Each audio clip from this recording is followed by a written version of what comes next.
In 1382, Consort Li couldn't scream. Imperial silk, smooth, flawless, and worth more than gold, was wrapped so tightly across her face that her lips couldn't even part. Her arms were bound against her chest, fingers turning purple, lungs compressing inch by inch. She wasn't being executed by blade, poison, or rope. She was being killed by the very fabric that defined nobility in ancient China. And in exactly 72 hours she would be dead. But here's what almost no one realizes. In Imperial China, dying slowly wrapped in silk wasn't a disgrace. It was a privilege, a brutal, aristocratic death reserved only for noble women. Today I'm going to show you 3 things that will completely rewrite your understanding of ancient Chinese history. 1. How silk, the symbol of power, became one of the most terrifying execution tools ever created. 2. The real medical physics behind slow suffocation that historians never talk about. 3. And why low-class peasant women were actually the lucky ones when it came to execution. If you're still watching, hit that subscribe button, because what I'm about to reveal isn't in textbooks, and most historical archives still avoid discussing it. Let's go back to 618 CE, the start of the Tang dynasty, China's golden age. Silk wasn't just fabric. It was status. It was currency. It was political power woven into a thread. The highest grade silk was so valuable that it was illegal for commoners to wear it. You could be arrested simply for wearing a robe above your social class. Now imagine you're a noble woman in the Ming court. You've worn silk since the day you were born, on your robes, your bedding, your wedding banners. Silk wasn't just clothing to you. It was identity. But the moment you were accused of a crime, adultery, treason, or even refusing the emperor's advances, everything changed. The emperor wouldn't behead you. Too crude. He wouldn't use poison. Too fast. He wouldn't allow strangulation because it left marks on the neck, and your family needed your body to look dignified at the funeral. So instead they used the silk cocoon method. The same fabric that honored your life became your tomb. For nearly 1,300 years, noble women died this way, slowly, silently, in private chambers where their suffering wouldn't stain the empire's reputation. Families destroyed the records out of shame, erasing these women from history completely. But the horrifying part? The method wasn't random. It was engineered. The Ming Code, written in 1397, specified exactly how thick the silk must be, how damp it should be, how tightly the body should be folded, and how long the suffocation process should last. This wasn't punishment. This was design. And the deeper we go, the worse it gets. Knees pulled tight to the chest, arms locked across the torso. This forced fetal position crushed the lungs before the silk even touched the skin. In that posture, lung capacity dropped by nearly 40%. Think about that. You're already fighting for air through 12 layers of tightening silk, and now your lungs can only expand to barely half their normal range. Then came stage 3, the failure phase. Hours 36 through 72. One by one, organs began to shut down. Silk trapped heat so efficiently that the body started cooking from the inside. Core temperatures climbed to 104, 105, even 106 degrees Fahrenheit. Combined with suffocation, the heart eventually gave out. Executioners checked in every 6 hours, not to help, but to record whether you were dying too slowly or too quickly. Because here's the part most historians avoid admitting. If the victim slipped into unconsciousness too early, they unwrapped her, and repeated the entire process with looser silk. The suffering wasn't an accident. It was the goal. But even that isn't the most disturbing part. We've talked about how noble women died. Now we have to talk about why this specific method was reserved for them. The truth reveals something dark about how social hierarchy shaped punishment. Let me show you how execution worked in Imperial China. A peasant woman suspected of murder? Beheading, public, fast, over in seconds. A merchant's wife charged with fraud? Strangulation, 3 to 5 minutes of pain but still relatively quick. But a noble woman accused of adultery? The silk cocoon, 3 days of controlled suffocation. The logic behind it was horrifyingly twisted. Records from Consort Li's 1382 trial make this clear. She was Emperor Hongwu's concubine, accused of sleeping with a palace guardsman. Whether true or not didn't matter. The accusation alone was enough. Her execution order stated that silk cocooning was chosen to preserve the dignity of her noble bloodline while ensuring proper atonement for dishonor. Translated into plain language, They wanted her to suffer intensely. But they also wanted her body to look beautiful at the funeral. And that's why this method was considered merciful for nobility. Reason 1. Corpse preservation. Silk leaves no rope marks, no bruising, no blood. When the cocoon was finally cut away, aside from discoloration, the woman's face looked serene. Families could display her body without shame. Reason 2. Privacy. Commoners died in markets. Nobles died in sealed palace rooms. The agony was hidden, reputation protected. Reason 3. The suffering itself. Confucian philosophy claimed noble women carried greater moral weight. So their punishment had to be slower, more agonizing, more honorable. The more prolonged the suffering, the more virtuous the death was considered. Punishment disguised as privilege. And the laws were brutally clear. Only 3 crimes could condemn a noble woman to the silk cocoon. Adultery or even the suspicion of it. Treason against the emperor or imperial family. Refusing the emperor's sexual demands. Yes, refusing forced intimacy from a ruler was classified as treason.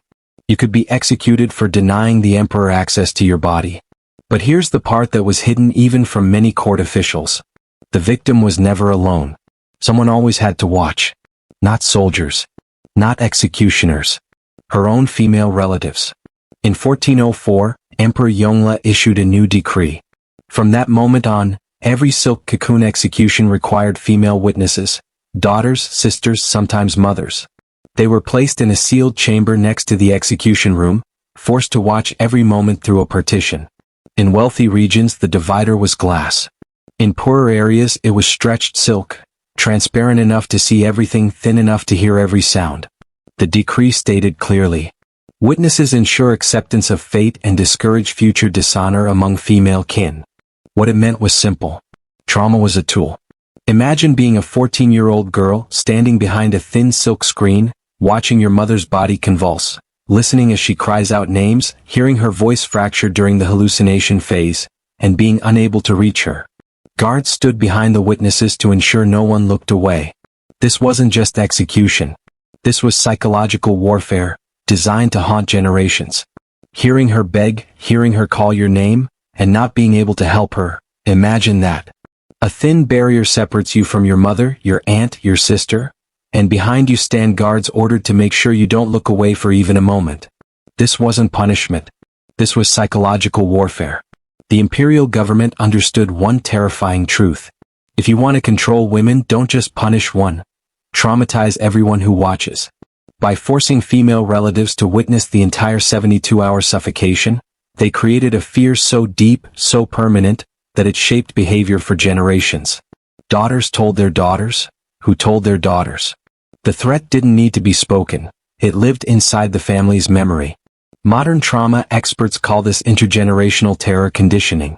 Historical records from 1567 describe a 16-year-old girl who watched her aunt die this way, and never spoke again for the remaining 43 years of her life. This is the root of systems where family honor becomes more important than the lives of the women inside that family. The Ming and Qing dynasties didn't just execute noble women. They weaponized their deaths.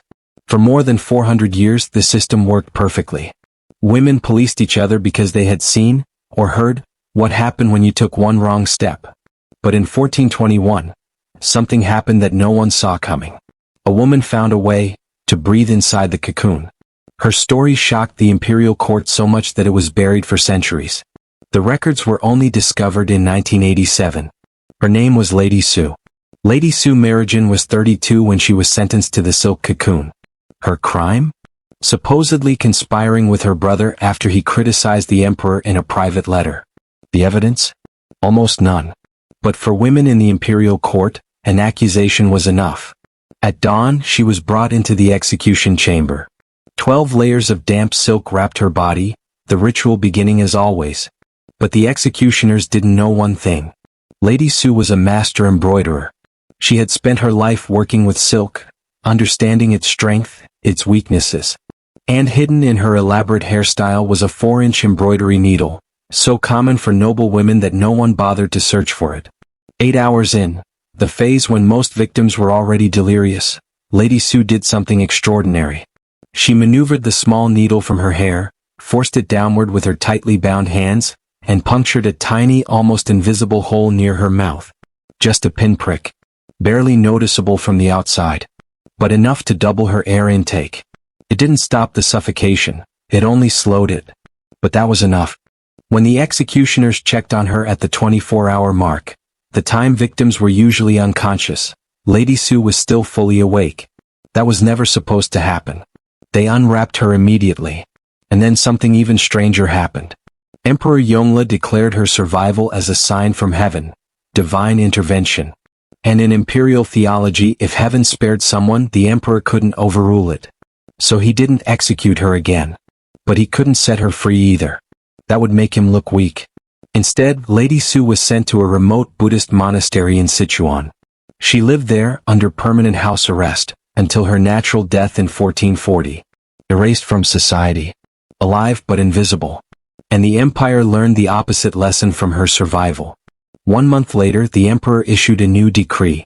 From now on, victims would be wrapped inside 2 cocoons, an inner and an outer, with a gap between them.